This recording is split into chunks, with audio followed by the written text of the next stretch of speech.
ازيكم يا حلوين، عاملين ايه؟ عايزه اقول لكم لما باجي اعمل بومبار، بدل ما اعمل ربع كيلو اعمل نص كيلو، بدل ما اعمل نص كيلو اعمل كيلو. يعني اعمل زياده شويه. ليه بقى؟ بحب ان انا اغزن منه، يعني اشيل منه، يعني تبقى هبده واحده. انتوا عارفين ان البومبار بيتعب. مش بيتعب على فكره في الحشو، انا مش بتعب بصراحه، مش بتعب منه في الحشو خالص. بس طبعا الرز وكده، هو ان انا ما بعملوش ني في ني، انا بخدع له زيه زي المحشي بالظبط.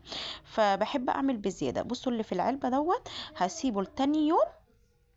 هحمره جنب المحشي. عامله ايه؟ عامله والتلات اكياس دول اللي انا هحطهم في الفريزر. بتسلقيه، وبعد ما تسلقيه تكيسي وتطلعي منه الهواء وتحطيه في الفريزر. تيجي بقى في اي اكل تقومي يا دوبك مطلعاه على التحمير.